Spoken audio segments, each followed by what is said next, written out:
Assalamu alaikum wa rahmatullahi wa barakatuhu.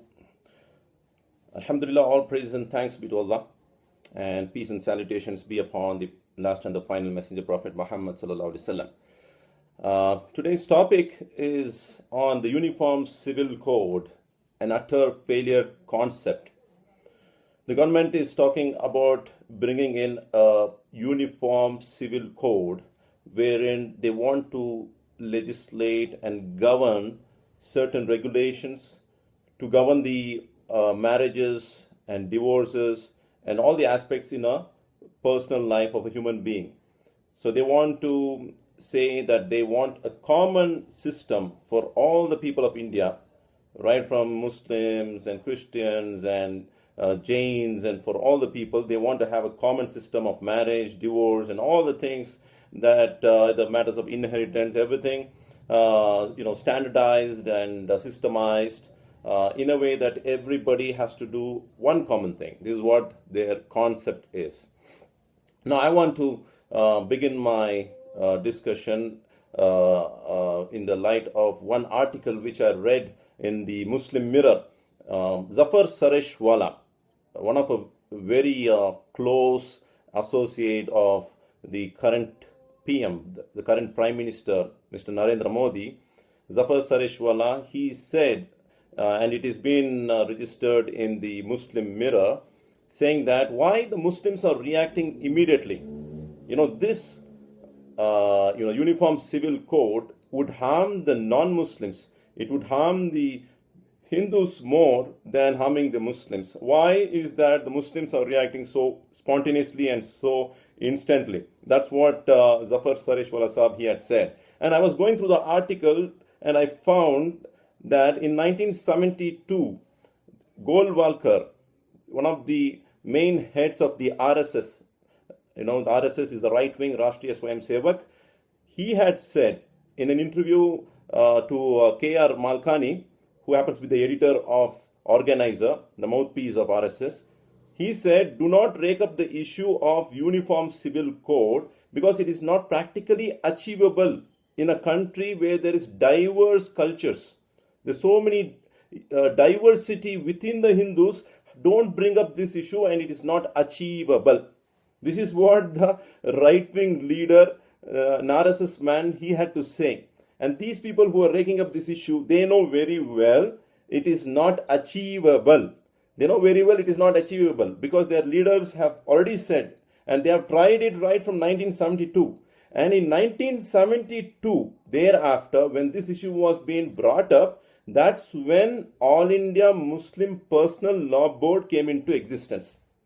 All India Muslim Personal Law Board came into existence to avoid this Uniform Civil Code. You understand? So again they bring it up. Why do they bring it up? They know it is not achievable, yet they are bringing it. You know why?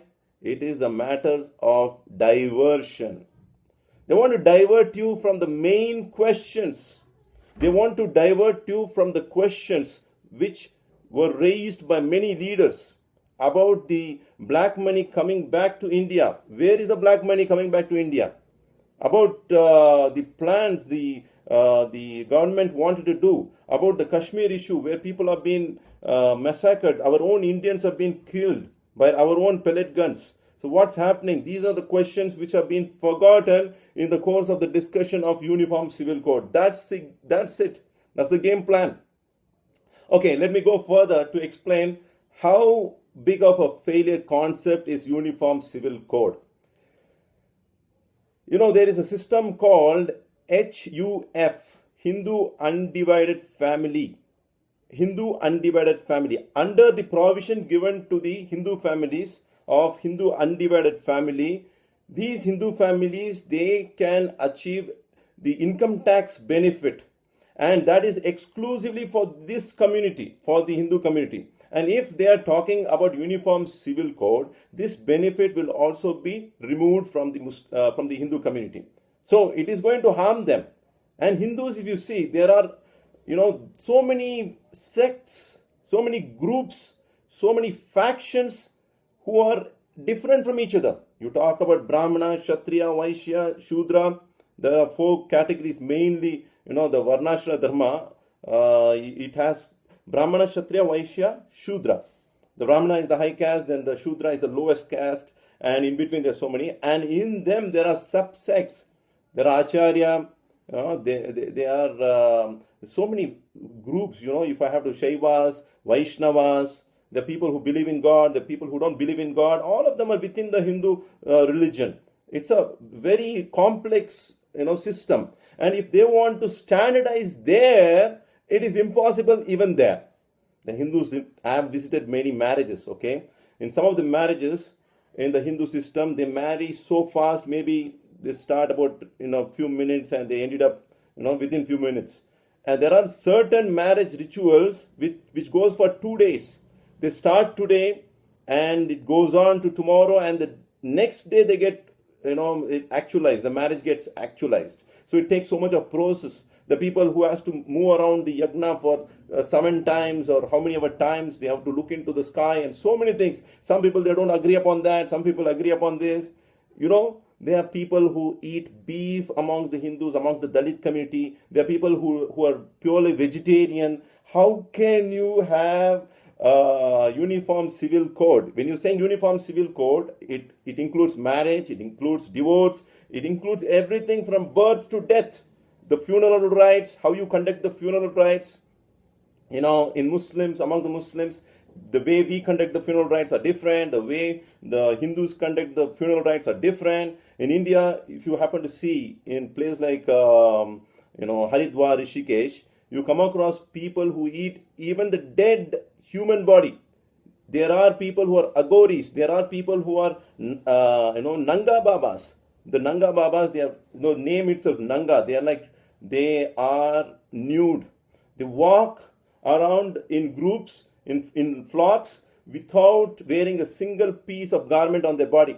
And they believe it is part of their worship. It's your faith. It's your faith. That is your way of life. Now you're asking them to come under uniform civil code. Would they come into uniform civil code? You know what the food they eat?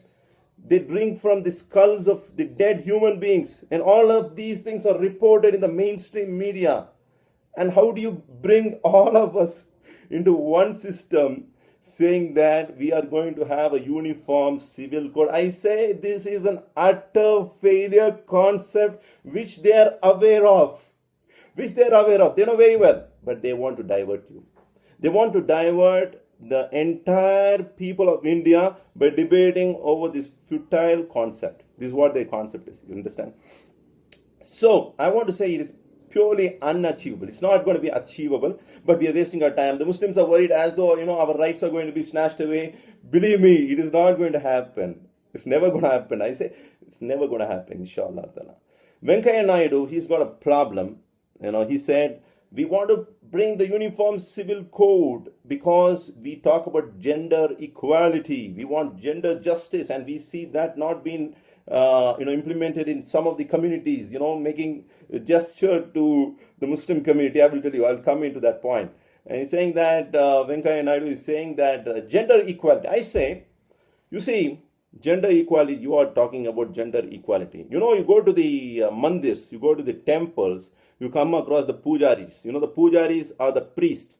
These priests are the ones who do the puja, who do the worship in front of the yagna or in front of the idols, and they bring the prasadam, they bring the mangalati and all that stuff, and after that it gets culminated. The pujari has to be from the Brahmin community, okay? Now I'm asking, have you ever come across the pujari coming from the Dalit community?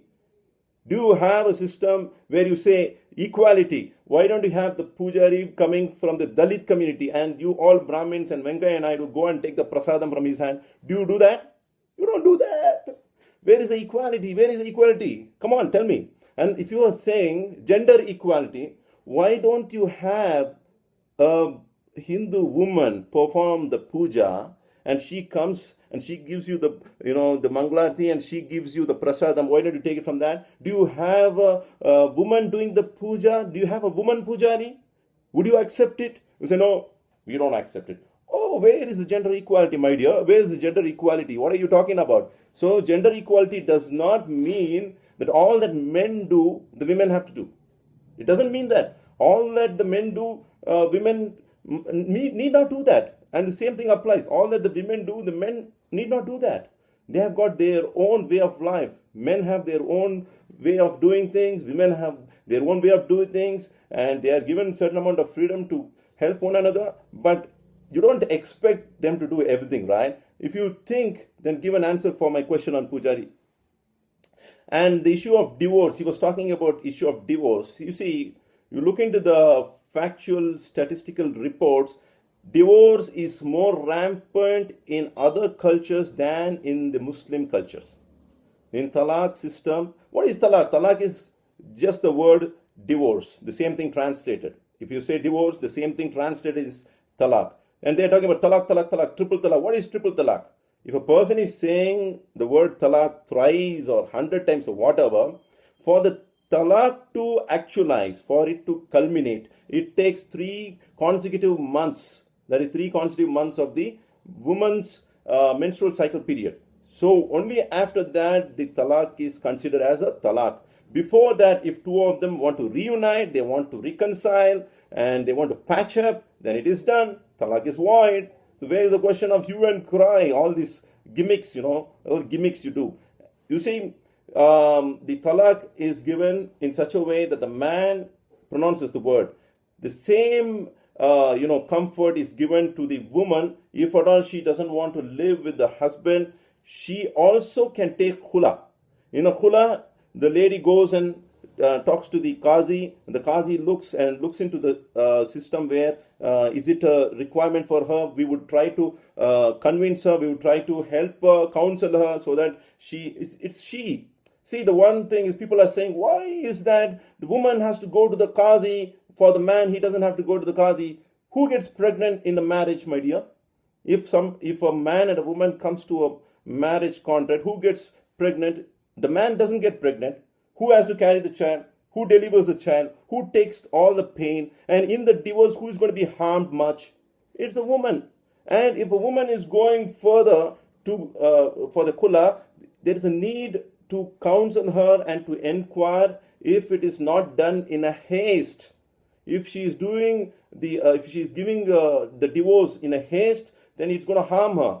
So she has to be counseled, and we try to work towards in such a way that we patch up. The same thing goes on for the man. The man has got a responsibility.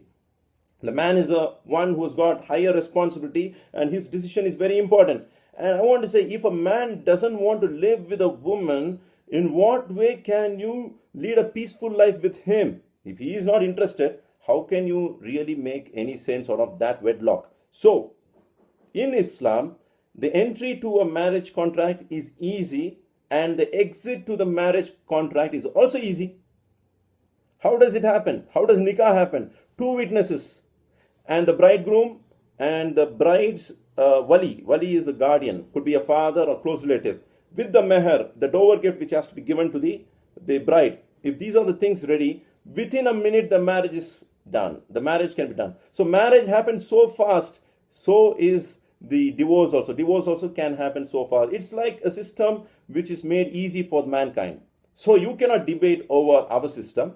We have our own laws, and for us the Sharia is complete. The foundations for the Sharia is complete and intact. From 1450 years, no changes has come in our Sharia. And we are given the provision of ijtihad, where we derive rulings based on the concrete foundations. We cannot make changes in the foundations. We can derive rulings based on the time, place, and person and the situation, where the scholars come out with a fatwa which is in need of the time. And that can also change periodically. That's all matters of ijtihad. It goes into the Islamic jurisprudence of the fiqh. So we don't get into this dialogue at all. There's no scope. And there's a question about polygamy. They're talking about why is that your religion gives permission for a person to get married, for a man to get married to more than one woman at a time. The Quran very explicitly says in Surah An-Nisa, marry in 2s, 3s, or 4s, but if you cannot do justice, then marry only one. And that is good for you. What is very important is we must understand, if you cannot do justice, then marry only one. And that is good. This is what the Quran is emphasizing. Had it been other way around, the Muslims would have been majority. They would have been having multiple wives. But you know what? In 1950s and 60s, there was a survey done, and they came to know that the Hindu men are more polygamous than the Muslim men. The Hindu men have got more wives than the Muslim men. This is all fact. Even today, if you happen to see, you go into the world and see the politicians, their way of life and what they do. You see, we have the Chief Minister of Tamil Nadu, the ex-Chief Minister, Mr. Karunanidhi. He's got 2 wives, and some say it is 3 wives. You see, the ex-CM of Karnataka, Kumaraswamy, he's got a wife and he's got a Radhika. I don't know if he's got married to her or not, but do you want to consider that as a wife or not? That is still not clear to me. But then the name Radhika, who is she?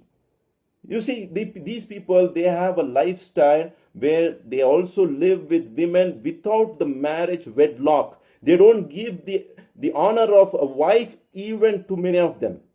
It's a live-in relationship. They get married to one and they have a live-in relationship with 2 or 3.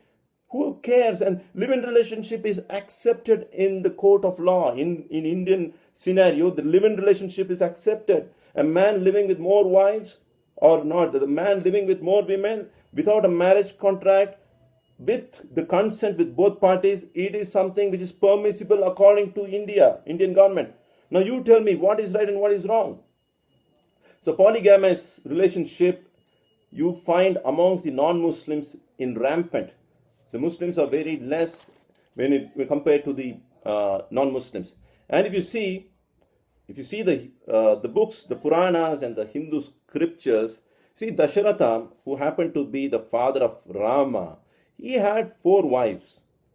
One of them was Kaikeyi, and forgetting other names. They were the whole thing. The whole Ramayana started with this. The Ramayana started with who is going to be the head of the state? Is it Bharata or Ram? So this is how it started.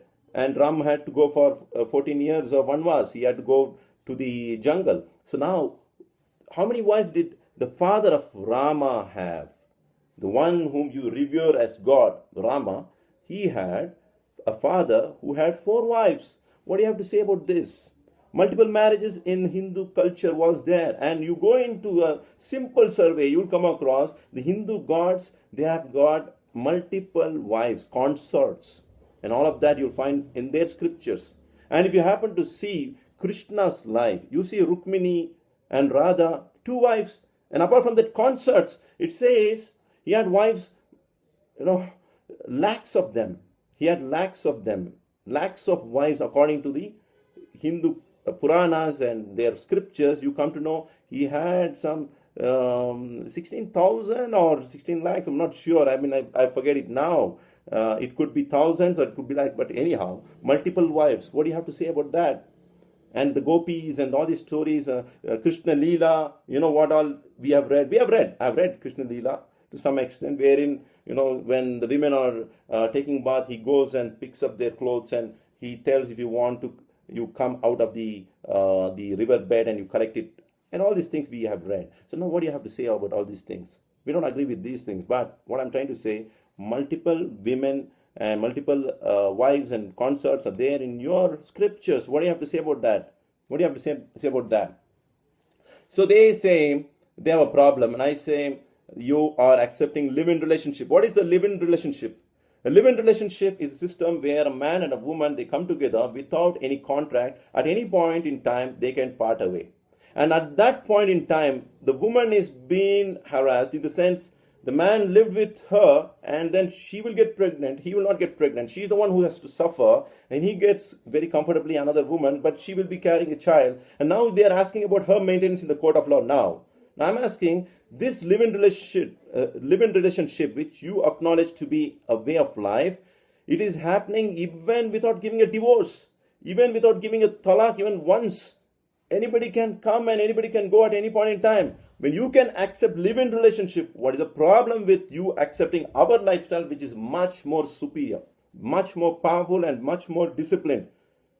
Talaq, that doesn't happen within a jiffy and he says tata bye-bye. No. It has to go through 3 consecutive months, and then before that there's an opportunity for arbitration. If they reconcile, talaq is void. So where is the question of injustice being done to the women? Now, we must say that there are some women from amongst the Muslim community who have come into the limelight saying that we want justice. We want easy talaq. We want easy, some of the women have said we want easy khula. We want to take divorce easily. Why is that the men go on giving talaq and we don't have the opportunity to give, divorce to them? According to the Islamic Sharia, even they have right. They have the right to take khula. They can go to the Qadi, Darul Qada is there, where the rulings are given, and there is a system where the Qadi, the jurist, he is there to give all the following and everything to ensure that the talaq or the the khula is done. But in case if you feel you don't find justice, you have a provision within the law where you can go to the court and ask for Muslim Women Dissolution Act. Under the Muslim Women Dissolution Marriage Act, you can get your divorce within no time. If you feel there is no justice being done. So where is a need for uniform civil code when already there is Muslim Women Dissolution of Marriage Act, 1930s. In 1930s, this has been acknowledged. You don't need another uniform civil code, dear. You already have. Go to the court. You have a system where you can go to the court and apply for dissolution of marriage under the Dissolution of Marriage Act. So what's the problem? And you think that, oh, I don't want to get into this system of nikah. I am like free thinking. I am modernist and whatever. In the light of the the government of India, you may be considered as a Muslim. So what you want to go, you can get married under this Special Marriage Act, where there's a provision. You don't want to get into the masjid, or you don't want to get the nikah nama. You are free. You are free to do what you want. You want to get married the way you want, you have a provision already. You want to get a divorce the way you want, you have a provision already. But the majority of 99% of the Muslim women, they don't want to do what you want to do. They want to have their freedom to please their Lord by doing and getting into a marriage system in a way that the Prophet ﷺ taught. And they want to get out of the marriage system in a way that the Prophet ﷺ taught. So for them, you cannot be the mouthpiece saying that, we want the uniform civil code. You don't need a uniform civil code. You are already having the provision within the government of India, within the law. You can go get married the way you want. You can take the divorce the way you want. So don't force your thoughts on our women. Okay? And coming to the next very important point. You see, Venkaiah Naidu has got a real pain for the Muslim women. He's saying that he really cares for the Muslim women. If he really has some care for the Muslim women, I would say, why don't you talk in favor of that lady who was killed in the Gujarat riot, where her stomach was slit open and the embryo, the child, was taken out and it was killed by the Trishul. All these things came in the mainstream media, dear. Have you ever spoke for that lady ever in your lifetime? You Venkaiah Naidu, have you ever spoken for that lady at any point in time? You have not spoken, right? You've never spoken. Do you have any right to speak for our women? Any time in life, have you spoken for her? A lady was killed. Ishrat Jahan, on the main roads, she was killed. A lady was killed. Ever spoke against her killing? Have you ever spoke for her? And you speaking for Muslim women? You care for the Muslim women? The family, the Zakia lady, she is going, her dad was killed. Her husband was killed. Her hands were amputated. All these things came during the Gujarat riots. Have you ever spoken in her favor anytime? You think we are crazy lunatics to believe your words? No. Our leadership is very strong. Don't divert the people from the subjects which really matter the Indians today. It is mere diversion. We are very well aware of it. And don't fool yourself and don't fool others. With this, I end my talk by saying Muslim Personal Law Board has to reform over a period of time. We will discuss about that it's all internal affairs, okay. We will try to work on that. But no external force can dictate what we have to be and how we have to live. Allah has already given us the Sharia. Man ra'a minkum munkaran falyughayyirhu biyadihi fa in lam yastati fa bi lisanihi fa in lam yastati fa bi qalbihi dhalika ad'aful iman. When you see an evil, you stop it by your hand. If you cannot, stop it by your tongue. Speak against it. If not, you think it is wrong in your heart. And that is the least of the faith. Muslims today are in a situation to speak against evil. So we will speak about all crimes. Prostitution is haram. We say prostitution is haram. You people are having prostitution allowed in India. In going to West Bengal area, you go into Mumbai area, you have highest level of prostitution. Child prostitution in Bangalore. You know that? You're not able to stop that. Drugs have been sold in the roadsides. You have no clue about how many youths are getting into the wrong direction. Alcohol in every corner is being sold. We are speaking against it. We are speaking against it. We are speaking against it. Today we will be speaking against it. Alhamdulillah. But when Allah gives us the quwwah, all of these things, if Allah gives us the strength to stop it with our own hands, there will be a time we will stop it, inshallah. Wa akhiru da'wana alhamdulillahi rabbil alamin. Assalamu alaikum wa rahmatullahi wa barakatuhu.